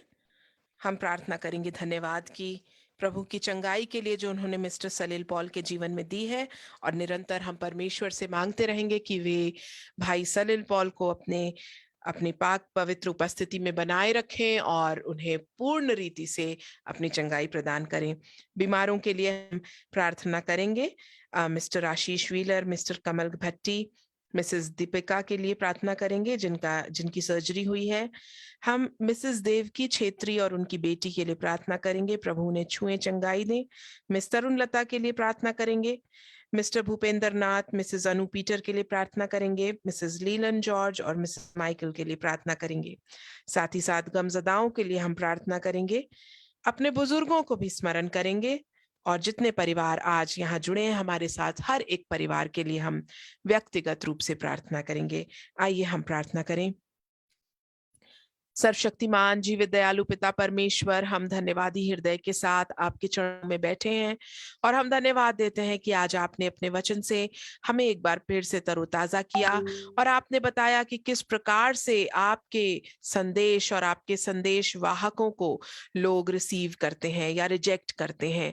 परमेश्वर पिता, हमें भी जब आपका वचन मिला प्रभु, बड़े अनुग्रह हमारे ऊपर हुआ प्रभु कि आपने एक संदेश और एक संदेश वाहक चुना, और हमारे जीवनों को आपने उसके माध्यम से आशीषित किया। हम स्मरण करते हैं उन लोगों को जिनके मुंह से हमने आपके वचनों को सुना, आपकी आवाज को सुना प्रभु, और अपना जीवन आपके हाथों में दिया। प्रभु, हम विनती करते हैं कि आपका हर एक संदेश वाहक भी इसी प्रकार से आपके तरोताजगी में और आपके अभिषेक में पूर्ण रहे प्रभु परमेश्वर। और जब आपके वचन बोले जाए, ग्रहण हो प्रभु, और जब वो बीज बोया जाए तो वो कई गुना फल लेकर आए। और प्रभु, ऐसे जितने लोग हैं प्रभु जो मन के हठीले हैं, और परमेश्वर जो प्रभु अपने कानों से सुनते नहीं और आंखों से देखते नहीं, ऐसे लोगों पर भी आप दया करें, ताकि वे आपके वचन की आशीषों को खो ना दे प्रभु, लेकिन वे भी आपके वचन को सुने, उसे ग्रहण करें, और आपके नाम की महिमा के लिए अपने जीवन को जिए। हे परमेश्वर, हम धन्यवाद देना चाहते हैं प्रभु मिस्टर सलील पॉल के लिए, जिनको आपने अद्भुत रीति से चंगाई दी। प्रभु, अपने बेटे को अपनी बाहों में आप समेटे रखें, और पूर्ण रीति से शारीरिक और आत्मिक भरपूर में बनाए रखें प्रभु जी। हम प्रार्थना करते हैं प्रभु उन लोगों के लिए जो बीते दिनों में प्रभु जी बीमार हुए, और प्रभु जिन्हें कई कष्ट और परेशानियां हैं। प्रभु, हम विशेष कर मिस्टर आशीष व्हीलर को स्मरण करते हैं। प्रभु, अपने बेटे के ऊपर दया करें प्रभु, वो बीमारी के बिस्तर पर हैं, और उनके घर उनके लोगों की आस आप पर है। प्रभु, हम विनती करते हैं कि आप जो अद्भुत कार्य करने वाले हैं, जो दया में धनी है, और जो इस संसार के बनाने वाले रचयिता परमेश्वर हैं, प्रभु अपनी बुद्धि, अपने सामर्थ और अपने पराक्रम से आप इस पवित्र घराने के बीच में कार्य करें।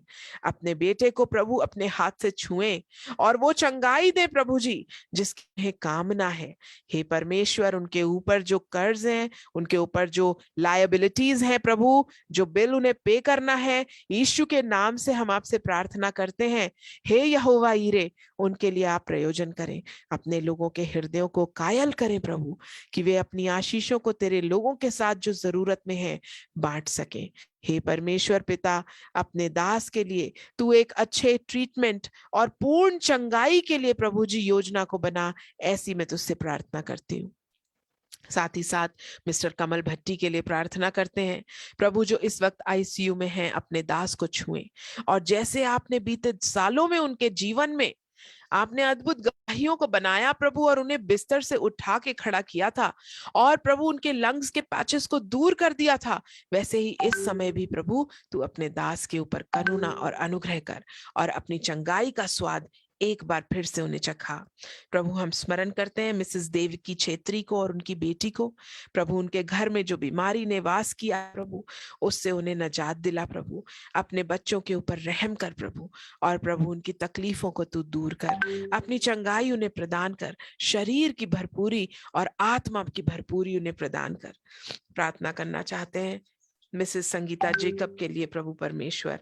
हम प्रार्थना करते हैं प्रभु परमेश्वर कि आपने प्रभु उन्हें छुआ है, और प्रभु परमेश्वर आपने उन्हें प्रभु परमेश्वर अपनी योजनाओं में तृप्त किया है। प्रभु हम प्रार्थना करते हैं कि आने वाले दिनों में भी आप मिसेस संगीता जेकब को प्रभु अपने हाथों में प्रभु परमेश्वर उठाए रखें, बनाए रखें प्रभु जी, और प्रभु उन बेटी की तकलीफों को दूर करके उनके जीवन में प्रभु जो विनती और जो निवेदन है उसे अपने स्वर्गीय भंडार से पूरा करें। हम प्रार्थना करते हैं मिस तरुण लता खंडेलवाल के लिए, और धन्यवाद करते हैं प्रभु आपकी चंगाई के लिए जो आपने उनके जीवन में दी है, और धन्यवाद करते हैं प्रभु कि आपने अपने नाम की महिमा के लिए प्रभु जी उनको प्रभु इस परीक्षा के लिए प्रभु जी चुना है। और जो लोग आप पर विश्वास रखते हैं प्रभु जी, और जो आपसे प्रेम रखते हैं और आपके नाम के निमित्त बुलाए गए हैं प्रभु जी, उनके लिए हर बात मिलकर भलाई को ही उत्पन्न करती है। यीशु के नाम से उस भलाई को हमें दिखाएं परमेश्वर, और अपनी बेटी को पूर्ण चंगाई प्रदान करें, एक अद्भुत गवाही को खड़ा करें प्रभु जी, ताकि आपके नाम की बड़ाई हो सके। मिस्टर भूपेंद्र नाथ और मिसेस अनु को हम याद करते हैं जो कैंसर से लड़ रहे हैं। हे परमेश्वर तू उनकी ढाल और उनकी तलवार बन जा, और परमेश्वर उनकी सहायता कर, उनके शरीर के हर एक सेल के ऊपर प्रभु अपनी चंगाई को उंडेल, और प्रभु उनके ट्रीटमेंट पर अपनी बरकत, अपनी आशीष दे।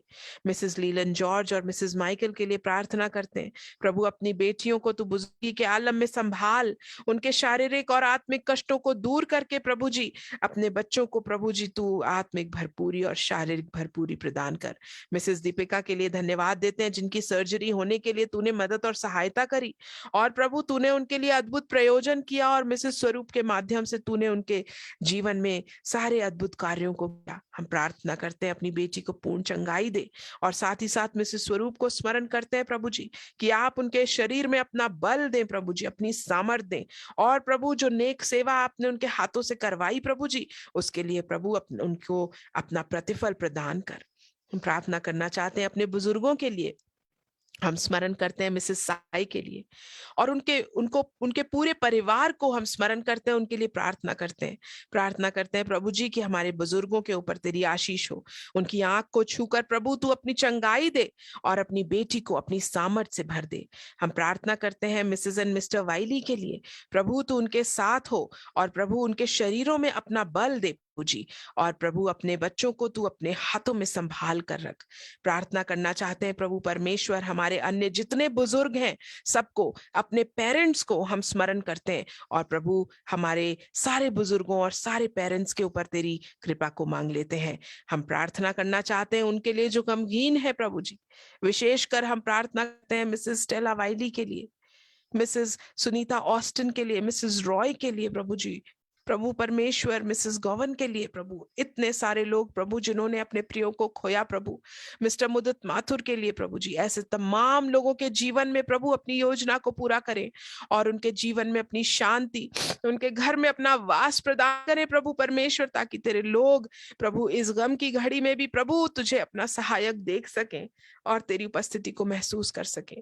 हम स्मरण करना चाहते हैं प्यारे पिता परमेश्वर एक एक परिवार को जो आज हमारे साथ जुड़े हैं प्रभु परमेश्वर, हम स्वरूप परिवार को ब्लेस करते हैं यीशु के नाम से। हम लायल परिवार के लिए प्रार्थना करते हैं प्रभु जी, हम दया परिवार के लिए प्रार्थना करते हैं, ऑस्टिन परिवार के लिए प्रार्थना करते हैं, मिस्टर सिरिल वाइली उनके परिवार के लिए प्रार्थना करते हैं, हम सहाय परिवार के लिए प्रार्थना करते हैं प्रभु जी, हम मिस्टर जेएल वाइली उनके परिवार के लिए प्रार्थना करते हैं प्रभु जी, और भी जितने लोग प्रभु जी मैथ्यूज परिवार के लिए प्रार्थना करते हैं प्रभु जी, सिंह परिवार के लिए प्रार्थना करते हैं, दान परिवार के लिए प्रार्थना करते हैं। जितने लोग प्रभु इस समय हमारे साथ जुड़े हैं प्रभु जी, शायद प्रभु हमें उनके नाम यहाँ नहीं नजर आ रहे, लेकिन आप जानते हैं कि हम आत्मा में एक हैं। हर एक परिवार को प्रभु, पॉल परिवार को प्रभु, सारे परिवारों को तेरे हाथों में सौंपते हैं प्रभु। हर एक परिवार की जैसी आवश्यकता प्रभु तू उनकी वैसी मदद कर। अपनी पवित्र उपस्थिति से तू हर परिवार को संभाल और उन्हें भर प्रभु जी। अपने प्रयोजनों से प्रभु तू उनके परिवारों को भर दे प्रभु जी। हम प्रार्थना करते हैं कि अपनी चंगाई, अपनी सुरक्षा उन परिवारों में दे प्रभु जी। अपनी सामर्थ के कार्यों को उन परिवारों में कर प्रभु जी, और होने पाए कि ये घराने तेरे से आशीष पाकर तुझे धन्य कहने पाए। सारा आदर, महिमा, इज्जत, जलाल केवल और केवल तुझी को मिले प्रभु। धन्यवाद, तूने हमारी प्रार्थना सुनी प्रभु परमेश्वर। धन्यवाद वचन के लिए, धन्यवाद आराधना के समय के लिए। इस हफ्ते में प्रभु जब हम प्रवेश कर चुके हैं, हमारी सहायता कर और निरंतर अपनी अगुवाई में हमें चला। हमारे जितने काम है प्रभु, उन्हें तू पूरा करने के लिए हमें बल और सामर्थ दे। हमारी योजनाओं को पूरा करने के लिए प्रभु परमेश्वर तू अपनी ओर से हमें सहायता प्रदान कर प्रभु जी। जो भी हमारी वरीज हैं, प्रार्थना के निवेदन है, सब कुछ तेरी ओर से पूरे हो सके। सारा आदर, महिमा, इज्जत, जलाल तुझे देते हैं प्रभु जी, और इस प्रार्थना को अपने उद्धार करता प्रभु यीशु के नाम से मांगते हैं पिता, तू सुन और ग्रहण कर। आमीन।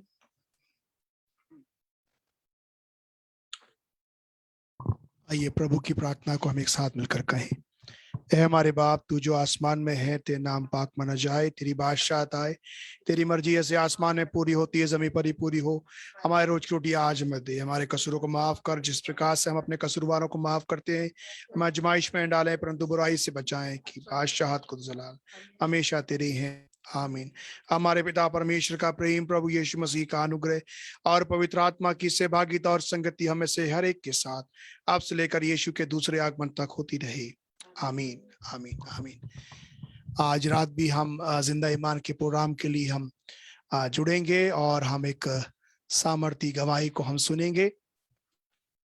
भाई सुनील सिंह, जो कि बेसिकली बिलोंग करते हैं खटीमा उत्तराखंड से, लेकिन इस समय Mount Carmel Christian Academy Narendra Nagar Rishikesh के पास में एक स्कूल है, वहाँ के प्रिंसिपल हैं ICSE स्कूल के, और वे आकर हमारे साथ में अपने जीवन की एक सामर्थी गवाही को बांटेंगे। और वे एक म्यूजिशियन भी हैं, कंपोजर भी हैं और एक सिंगर भी हैं। सो वे प्रभु में गीतों में भी हमारी अगुवाई करेंगे। सो आज रात को जिंदा ईमान के प्लेटफॉर्म पर हमें एक बार फिर मौका होगा कि हम परमेश्वर के दास की गवाही को हम सुनेंगे मिस्टर सुनील सिंह के माध्यम से, जिन्होंने अपने जीवन में परमेश्वर की आशीषों को भरपूरी के साथ बांटा है। एवरीडे जो है हम लोग डिवोशन भेजते हैं व्हाट्सएप पर सुबह शाम को। अगर आप तक नहीं पहुंच पा रहा है ये डिवोशन, प्रातःकालीन संध्याकालीन मनन, तो आप हमसे संपर्क कर सकते हैं ताकि आप तक ये पहुंचाया जा सके। आपकी हर एक प्रार्थनाओं के लिए, आपके हर एक सहयोग के लिए, योगदान के लिए हम दिल से धन्यवाद देना चाहते हैं। एक अपील करना चाहते हैं कि अभी तक हमने एक भी ऑफरिंग नहीं किया है, और आज हम एक ऑफरिंग करना चाहते हैं। आप जो भी मन में ठानते हैं, और वो ऑफरिंग हम देना चाहते हैं भाई आशीष व्हीलर के लिए, ताकि वे अपने हॉस्पिटल के बिल का भुगतान कर सकें और फर्दर ट्रीटमेंट के लिए लखनऊ जा सकें। सो आपके लिए मौका होगा कि अभी तक डिसाइपल्स ऑफ क्राइस्ट चर्च में हमने कभी भी कोई ऑफरिंग नहीं किया, लगभग 2 साल हो गए हैं, लेकिन आज एक विशेष ऑफरिंग हम करना चाहते हैं। जो भी आप अपने मन में ठानते हैं, आप हमको व्हाट्सएप के द्वारा बता सकते हैं, और हम कोशिश करेंगे कि सब कुछ हम इकट्ठा करके उनको वहां तक पहुंचा सकें और उन तक ये मदद पहुंच सके। सो आप सबको प्रभु बहुत आय से आशीष दे और आपकी अगुवाई करे। आप सभी को प्रभु यीशु मसीह में जय मसीह की, जय मसीह की।